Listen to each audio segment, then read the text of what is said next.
baru-baru ini lagi online di TV One di Tulungagung, bupatinya di OTT sama KPK beserta 15 orang.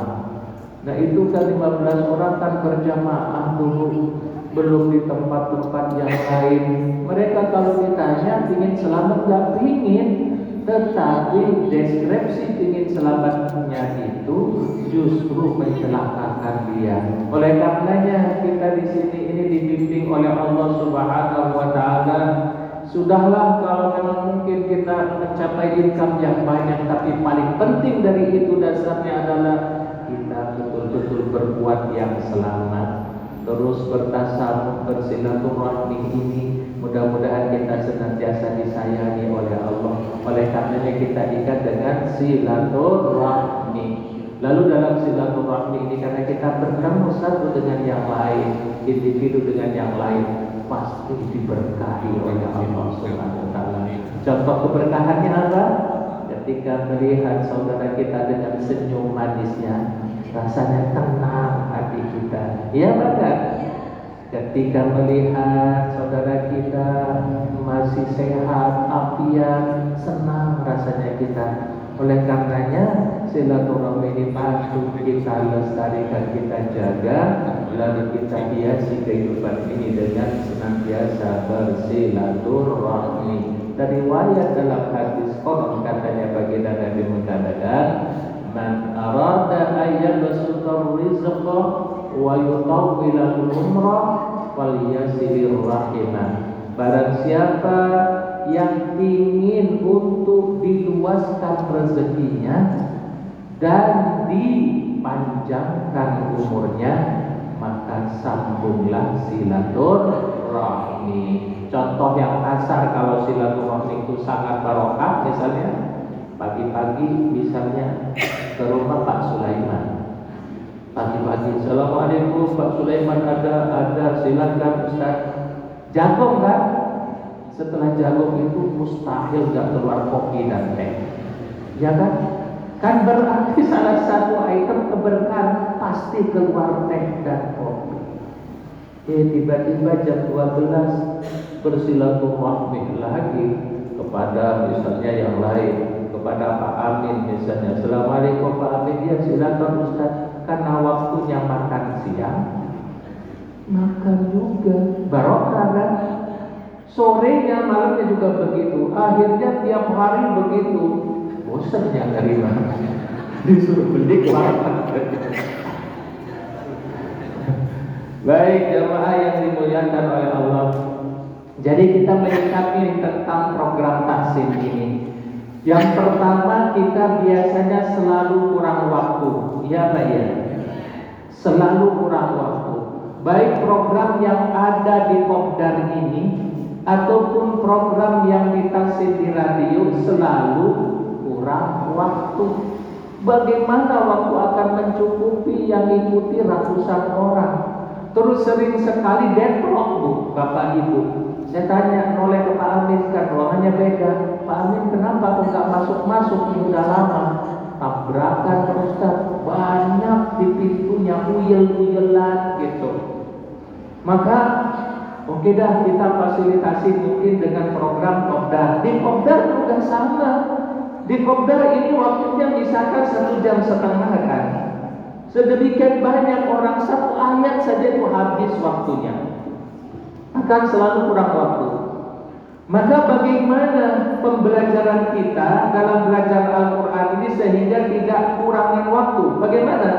Ada usul dari Bapak Ibu? Nambah waktunya. Kalau nambah waktu kita mau dulu ke Kang Rijal, nanti diteruskan ke Pak Ican, gitu. Tapi kayaknya udah cukup itu waktunya. Terus Kopdar emang mau nambah waktunya? Nggak mungkin, emang segitu, bosan juga lama-lama. Lalu bagaimana solusinya? Solusinya sebetulnya Bapak Ibu, pembelajaran itu tergantung kepada individu masing-masing. Ketika baginda Nabi menerima wahyu itu tidak berjamaah, tetapi individu baginda Nabi uzlah, mengisolir diri, lalu mendapatkan talaqi Al-Quran dari malaikat Jibril alaihi wassalatu wassalam. Maka kesimpulannya yang pasti dan mesti dikembangkan adalah dari dirinya sendiri. Bagaimana caranya? Di dalam diri kita Allah telah menyempatkan piranti atau alat untuk kita pergunakan sebagai pembelajaran. Sebagaimana yang Allah tegaskan, inna sam'a wal basara wal fuada kullu ulaika kana anhu mas'ula. Sesungguhnya telingamu pendengaranmu, matamu dan penglihatanmu, beserta hatimu dan akalmu, itulah yang menjadi piranti kita untuk mencari ilmu dan digunakan untuk memproteksi diri supaya kita mampu dalam pembelajaran itu. Oleh karenanya setiap individu itu punya pendengaran dan juga punya penglihatan, punya hati nurani. Manfaatkan itu, perbanyak mendengarkan omongan orang, perbanyak mendengarkan bacaan orang, lalu lihat secara seksama, install di dalam hati sanubari, lalu coba keluarkan, coba bicara, coba baca. Disitulah cara dari Allah Subhanahu wa Ta'ala untuk kita supaya kita berkembang, sehingga progresnya dalam kehidupan ini yang tadinya tidak bisa baca, banyak testimoninya. Yang tadinya tidak bisa baca, karena nggak bisa baca, nggak berani, akhirnya memanfaatkan pendengaran telinganya, matanya untuk melihat, lalu hatinya untuk mencerna. Pada kenyataannya alhamdulillah Allah mudahkan dan bisa membaca. Begitupun ilmu-ilmu yang lain, Bapak Ibu. Kita kuliah, mau ke Harvard, mau ke Al-Azhar, mau kemana-mana, sebetulnya branding dari universitas itu nomor sekian kepentingannya. Tapi paling tidak dirimu memaksimalkan belajar atau tidak. Dan pembelajaran itu tidak murni di universitas. Dimanapun kita tempat, mari kita proteksi diri kita untuk belajar. Insya Allah orang yang memproteksi dirinya itu dalam pembelajaran, dia akan mahir dalam bidangnya. Jadi dengan demikian kesimpulannya, kita tidak dapat menuntut, Bu.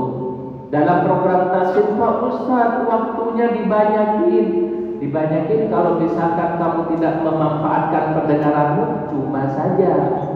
Programnya Pak Ustaz 5 jam mulai dari subuh sampai maghrib misalnya, percuma saja.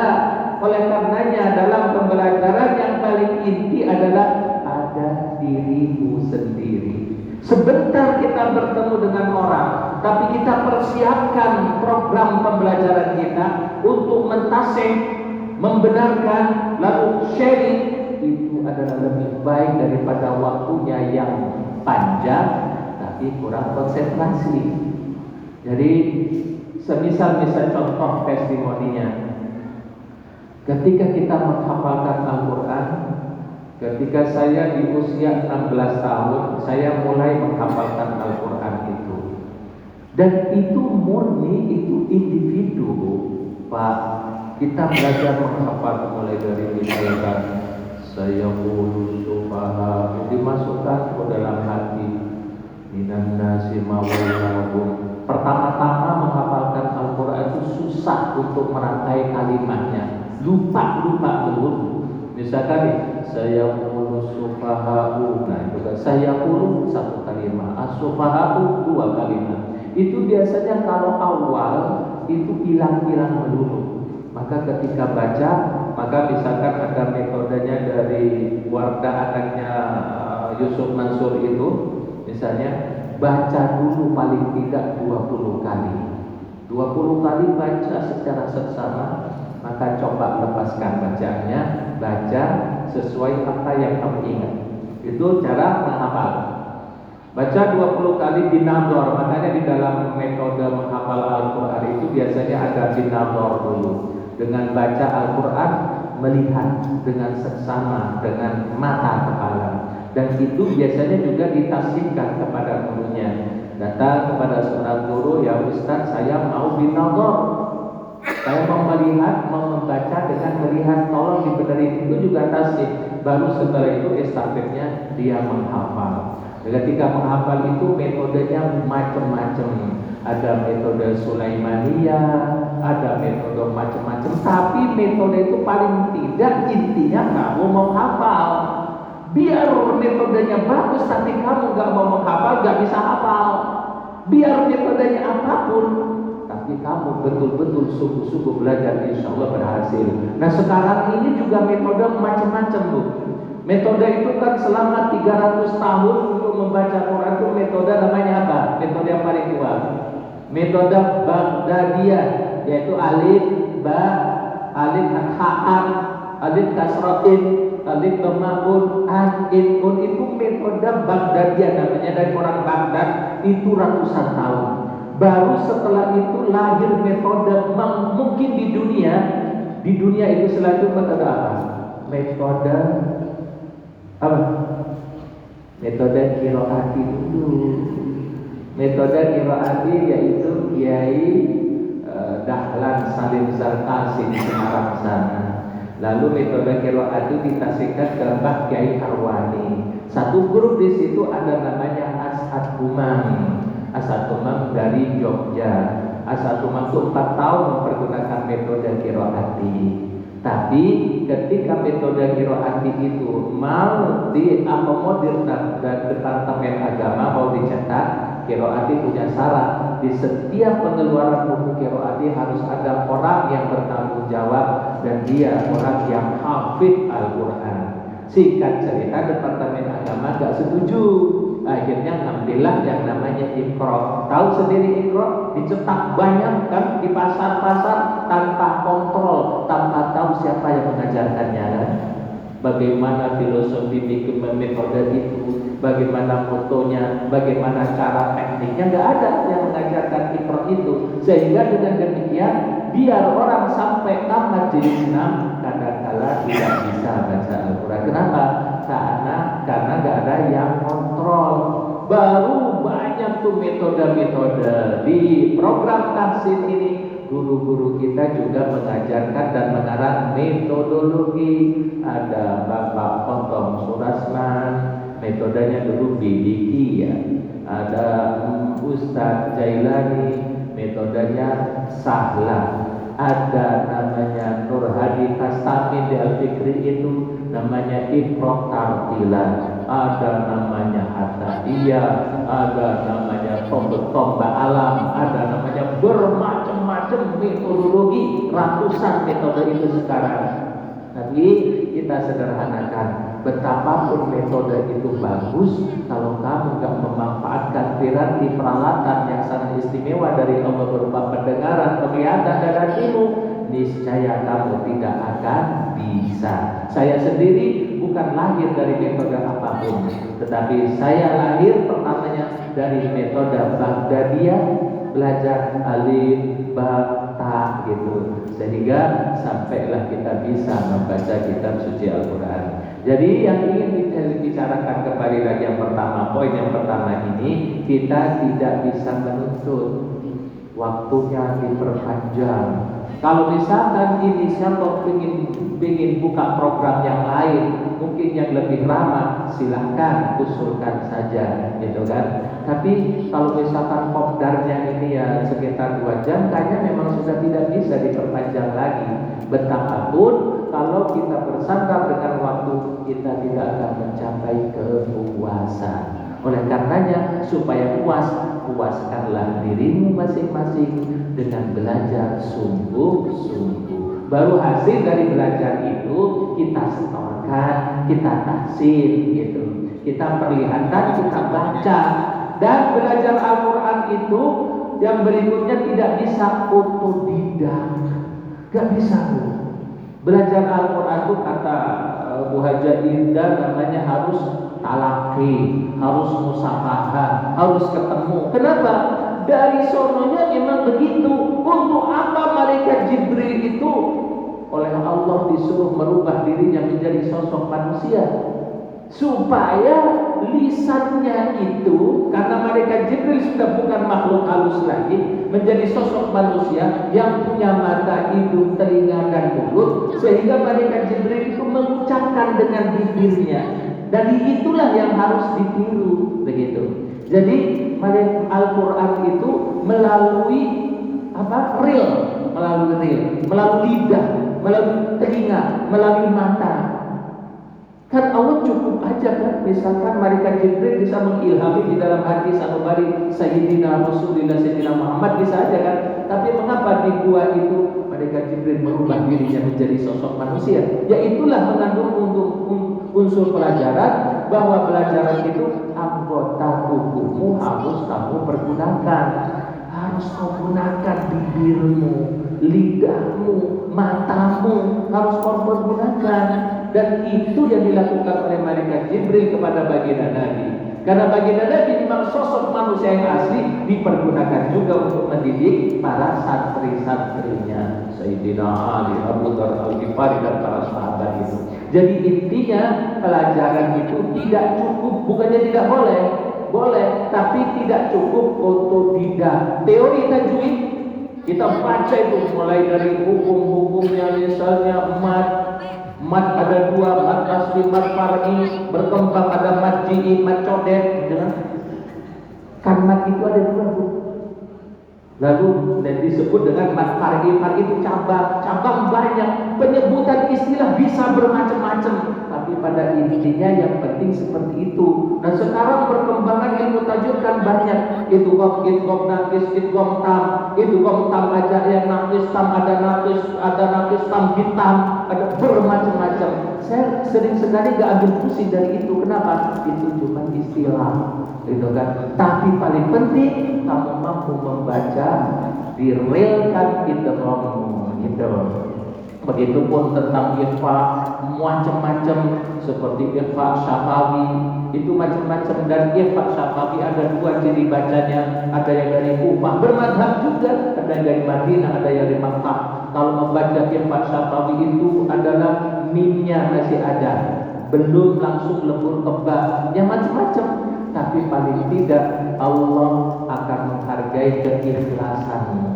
Bukan masalah kepakaran dalam tajwidmu, tetapi yang Allah terima adalah keikhlasan dalam beribadah kepadanya. Biar orang pakar dalam ilmu tajwid, tapi bacaannya bagus, tapi hatinya dengki dan sombong, tidak akan mempunyai nilai di hadapan Allah Subhanahu wa Ta'ala. Oleh karenanya layak kita belajar semaksimal kemampuan kita ungkap teori tajwid itu. Tapi ada satu lagi, ada yang tidak ditulis di dalam ilmu tajwid. Nah ini oleh karenanya belajar harus ketemu sama gurunya. Ada yang tidak ditulis dalam ilmu tajwid. Apa? Tempo. Tempo itu gak ditulis kan? Ada gak yang tulis? Misalkan tempo nih, Bismillah, itu kan tempo kan? Alhamdulillahi Rabbil Alamin. Tempo itu diajarkan oleh malaikat Jibril kepada baginda Nabi. Tapi kalau kamu rusak temponya, itu rusak juga. Misalkan Alhamdulillahi Rabbil Alamin, terlalu lama dengan ukurannya salah, dan misalkan terlalu cepat berarti menghabiskan tempo. Temponya itu di kitab tajwid manapun tidak ada keterangannya. Mau di Syifaul Jinan, Tuhfatul Atfal, Hidayatul Mustafid, Illa Asyadiyah, Qira'ah Sabah, Qira'atna Asyariyah, Qira'ah Sabah Asyariyah. Mau dicari di ilmu tajwid manapun tidak akan tertulis yang namanya tempo itu, gitu kan? Oleh karenanya ketika saya tahsin selalu memperingatkan temponya. Tempo itu bagian dari ilmu tajwid itu, tapi tidak ditulis dalam teori kaidah ilmu tajwid, gitu ya. Oleh karenanya tadi sebagai testimoni bukti bahwa mempelajari Al-Quran tidak bisa otodidak. Bagaimana kalau misalnya seseorang punya otodidak, temponya gimana nih? Bisa belentang-belentang tuh, begitu. Yang kedua, ketika kita belajar tajwid itu Al-Quran itu adalah makharijul huruf itu. Makharijul huruf memang ditulis di dalam teori ilmu tajwid. Kalau misalkan baca shin, begini nih bibirnya, itu kan shin. Misalkan baca shin itu adalah mulutnya harus lebar. Kalau misalkan baca sin misalnya, kamu harus tersenyum meringis, bis, gitu kan? Ini juga kalau misalkan yang sudah tertulis di dalam sifatul huruf itu, kalau dipraktekkan semuanya nampak lucu. Coba tuh baca, Bismillah, gitu kan? Maka dari situ ambillah sekadarnya masalah sifatul huruf itu. Saya menekankan belajar makharijul huruf jangan lewat sifat, karena susah. Satu huruf mempunyai sifat 5, satu huruf mempunyai sifat 6, satu huruf mempunyai sifat 4. Bagaimana mengucapkan satu huruf aja harus berubah-ubah mulutmu dengan perubahan 4-5 kali? Mustahil. Maka saya mengambil contoh adalah huruf itu ibaratkan bayi. Ketika lahir itu bayinya dulu, apa sifatnya dulu? Bayinya dulu. Kalau misalkan ini bisa diambil dari guru. Kalau misalkan bot ya bot. Setelah bayi itu lahir, barulah nanti si bayi itu mempunyai sifat. Kalau saya ke situ kan, nah enggak. Di antara kalangan orang-orang ustaz juga teman-teman juga mengajarkan seseorang dengan sifatul huruf dulu untuk menghasilkan huruf. Akhirnya mulutnya menyang-menyong, jadi susah untuk menghasilkan makharijul huruf, bosan sendiri. Oleh karenanya keluarkan hurufnya dulu, baru terverifikasikan nanti dengan sifatnya, gitu. Itu ya tentang tajwid ya. Jadi pada kita para pembelajar ini gak bisa menuntut waktu. Kopdar bagi yang penyenang, bagi yang penikmat, kopdar selalu kurang waktunya, taksin selalu kurang waktunya, begitu kan? Karena yang ikut banyak, kopdar juga banyak. Ini juga nih kalau baca satu ayat ya 2 jam lebih habis, pasti. Apalagi dibenerin semuanya, dibenerin baru jangan bisnya sudah berangkat ke Australia, kitanya masih di sini. bis. Jadi belajar itu pada hakikatnya sendiri. Maka sendiri dengan memanfaatkan pendengaran, penglihatan, belajarlah protek dirimu, protek dengan kuat. Baru hasilnya disetorkan. Nah, maka sebagai program tahsin di studi itu sebetulnya itu menyetorkan bacaan Bapak Ibu semua setelah berhasil memproteksi diri di rumahnya. Itu oleh karenanya nggak layak kalau misalkan belajar lalu mencet nomor telepon, setelah itu waktunya entertain, udah dikejar-kejar deadline, masih tanya ayat lagi. Habis waktunya, kata Pak Amin. Wah, habis banget. Sayang sekali, udah nelpon ratusan kali, sekali masuk tanya ayat, tanya nomor, berarti kamu gak belajar kan begitu. Makanya harus belajar itu individu. Ya kalau sekali 2 kali karena memang kita sibuk gak apa-apa. Tapi ini menjadi bukti keseriusan kita dalam belajar.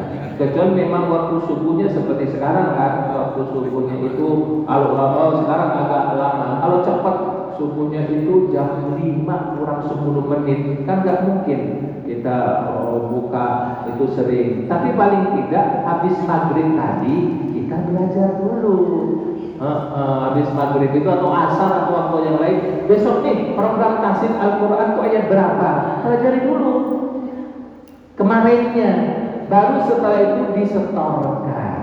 Jadi ingat ya, itu dikejar waktu.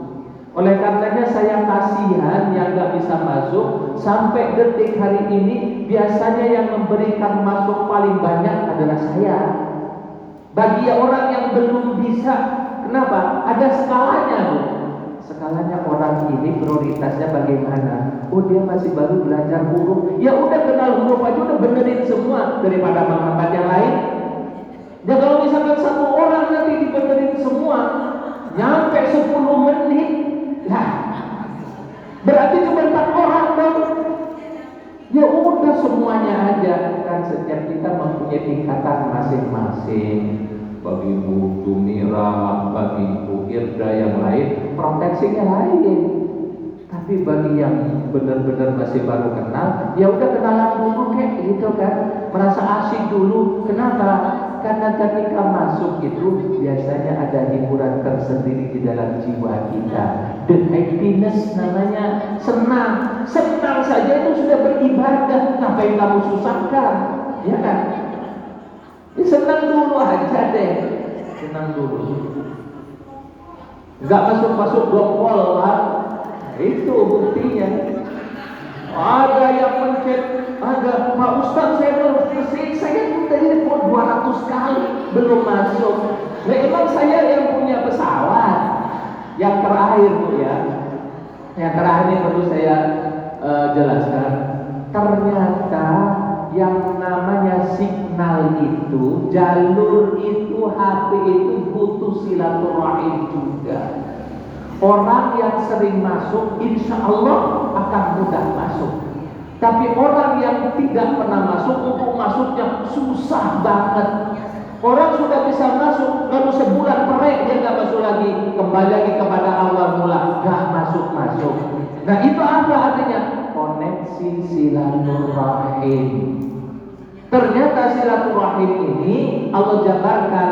Hubungan signal juga butuh silaturahim. Alam semesta ini juga butuh silaturahim. Oleh karenanya kalau memang sudah masuk, ya komitmen kan sehari 2 kali sehari usahakan masuk. Karena kalau tidak akan tereliminir itu. Susah sekali masuknya. Sampai teman saya, Pak Ustaz, saya ingin masuk. Dari awal Pak Ustaz saya pencet udah 300 kali sampai selesai gak masuk. Saya bilang, emang kamu pernah masuk, pernah telepon ke silaturahim? Gak pernah. Ya wes, itu jawabannya. Jadi jawabannya begitu. Jadi usulannya tentang program pasir ini bagaimana? Begitu saja kan? Kayaknya nggak bisa diubah-ubah. Kecuali memang ada program lain. Program lain itu biasanya mustamiknya seperti di Roja, di radio lain. Ada yang masuk ke situ. Lalu tidak memprioritaskan untuk online, tapi membahas tentang kaidah tajwid dengan ada yang hadir di situ, dibahas lewat whiteboard gitu kan, 1, 2 orang, 4 orang yang hadir, lalu dicontohkan, lalu bisa baca, diberi setelah proteksi yang sangat tinggi, itu ada seperti itu, dengan waktu durasi misalkan 1,5 jam bisa. Tapi ini kan butuh dari manajemen mau enggak kan begitu. Ada yang lebih dikembangkan lagi, yaitu kalau radio sebelah itu dipilih tuh, dari radio sebelah itu dipilih emak-emak yang terbiasa terkoneksi, disilahkan masuk ke studio, lalu di shoot pakai kamera, lalu di situ diurai, tapi kesempatan untuk yang lain bisa cuma 1-3 orang saja gitu. Itu murni pendalaman pengayaan tentang kaidah-kaidah tajwid beserta testimoni mulut untuk membaca dengan secara pas dan fasih gitu ya. Tapi paling tidak kita jangan bersandar pada waktu, jangan bersandar pada manajemen, jangan menuntut kepada orang lain, tapi proteksi diri kita supaya kita baca gitu ya. Baik, itu tentang program tasir. Yang kedua, saat ini kita masih dalam momen namanya Idul Fitri. Karena setelah puasa libur kita baru bisa bertemu lagi. Bertemunya sekarang. Oleh karenanya saya suka ngomong lewat studio barangkali menyebalkan, karena saya manusia biasa. Ibarat pepatah kata, gak ada gading yang tak retak, tak ada mawar yang tak berduri. Yang kedua, ingin rasanya tangan ini membelung gunung, tapi apa daya tangan tak sampai. Maka atas segala kekurangannya saya mohon maaf yang sebesar-besarnya. Hanya seperti itulah batasan kemampuan kita bersama untuk menyajikan program. Memang kita sadari tidak akan memuaskan setiap individu, tapi paling tidak program itu mampu memberikan edukasi dan bermanfaat bagi kita semua. Terus yang berikutnya, yang ketiga poinnya adalah tadi kita sudah hatamannya. Walaupun hataman itu sudah dimulai dari semenjak puasa. Lalu apa urgensi hataman, selamatan dan doa? Gitu kan? Apa urgensinya? Ketika misalnya terus story, ketika santri-santri di Jawa Timur itu, di Jawa Tengah yang memprogram hafalan Al-Quran, biasanya ketika selesai bacaan Al-Qurannya, habis ditasih oleh gurunya, di situ biasanya minimal motong kambing. Itu disuruh oleh gurunya, minimal motong kambing. Saya sendiri walaupun orang yang sangat papa miskin sekali, dulu ketika masuk dalam program takbir itu, saya dibebani untuk motong kambing satu. Nah, kira-kira dalam program taksim ini yang hatamnya itu lama sekali, sampai 3 tahun, 4 tahun, kira-kira sudah motong apa? Motong ayam. Paling tidak dia ngomong gajah itu gede. Jadi walaupun tidak potong apa-apa, paling tidak kita memotong keegoan kita masing-masing, memotong kearogansian kita masing-masing, kesombongan kita masing-masing, sehingga dengan arogansi itu kita potong, kita buang, mampu kita duduk bersama di tempat ini dalam suasana sama-sama senyum. Apalagi yang sudah jauh di Pamulian sana, nih kumaha kabar nih. Alhamdulillah seger wanasnya. Ada nggak yang lebih jauh daripada nih? Oh iya, Kemayoran itu lapangan terbang, sekarang dipindah-pindah Kareng. Makanya jalannya lebar-lebar, jalan angkasa. Saya main di Kemayoran itu selama 3 tahun, itu tahun tuh namanya jalan-jalannya. Angkasa 1, Angkasa 2, Benyamin Sueb itu pusat masuknya itu. Baik, begitu ya. Jadi apa urgensi selamatan dan doa? Teriwayat dalam salah satu hadis, ketika misalkan kita habis menghatamkan Al-Quran itu, kita layaknya disunahkan untuk berdoa, karena yang menjadi saksi adalah Al-Quran yang kita baca, dan itu akan mendorong untuk dikabulkan oleh Allah Subhanahu wa Ta'ala. Oleh karenanya kita sama-sama tadi sudah berdoa dan mendoa.